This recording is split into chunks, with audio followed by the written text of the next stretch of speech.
Šodien mūsu fóruma lektori dalīsies savās zināšanās par šī jautājuma psiholoģiskajiem, vēsturiskajiem, ētiskajiem un juridiskajiem aspektiem.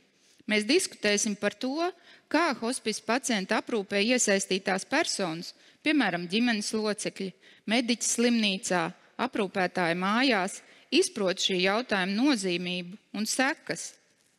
Kāda viena vai otra izvēle, kādu iespaidu viena vai otra izvēle var atstāt uz pacientu un viņa tālāko atlikušo dzīvi.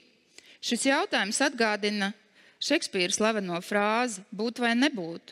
Un, lai gan tas var šķist gana dramatisks, patiesībā tas ir dziļi cilvēcīgs. Mēs visi zinām, ka meli nav pieļaujami, bet arī patiesības noklusēšana var būt uzskatām par maldināšanu. Vai klusēšana reizēm var būt līdzcietīgāka par patiesību? Varbūt joprojām varam vadīties pēc senu latviešu ticējumu, klusēšanas zelts, runāšanas sudrabs. Tikai šajā gadījumā būtu jānoskaidro, kuram no situācijā iesaistītajiem tad tā klusēšana būtu zelts. Vai tas tiešām būtu pacients? Vai noklusēt un neteikt ir vieglāk tieši tam, kurš to zina un kuram šī informācija būtu jānodod pacientam? Vai ētiski būtu pieņemama, ka neteikšanu var attaisnot ar vēlmi pasargāt pacientu un tādā veidā pašam izrādīties līdzcietīgākam? Vai neteikšana ir attaisnojama, jo pacientam jau tā ir ciešanas un apkārtējiem ir bailes viņam nodarīt vēl sāpīgāk? Vai varbūt tāds arguments, kāpēc par to runāt, jo nāve iestāsies jebkurā gadījumā un teikšana vai neteikšana tāpat neko neizmainīs? Svarīgi būtu atcerēties, ka samelot mēs varam tikai tiem cilvēkiem, kuri mums uzticas.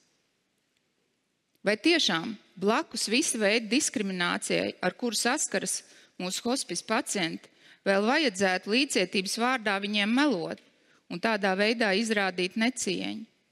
Necieņu ļoti jūt. To noteikti sajūt arī mūsu pacienti, bet savu stāvokļu dēļ viņiem ir maz vai vispār nav nekādu instrumentu, lai ar to cīnītos, lai jebkādā veidā aizstāvētu savu cieņu. Mēs bieži pieņemam, ka neziņu var pasargāt, bet vai tā tiešām ir? Vai patiesības zināšana var palīdzēt pacientam pieņemt savus dzīves noslēguma lēmumus, atvadīties no tuviniekiem, pabeigt svarīgas dzīves lietas, pateikt nepateiktus vārdus? Bet varbūt ir tieši otrādi.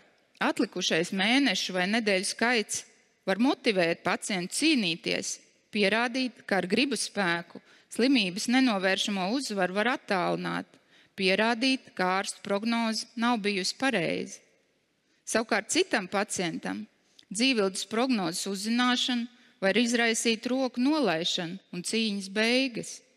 Kādam citam, piemēram, ticīgam cilvēkam, tas dotu laiku izpildīt noteiktos svarīgos rituālus. Uz šiem un daudziem citiem jautājumiem šodien atbildes meklēs mūsu eksperti.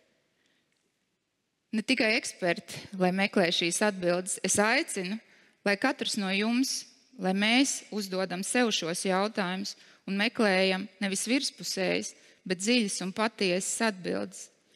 Es aicinu katru no jums klausīties, bet arī aktīvi piedalīties diskusijā.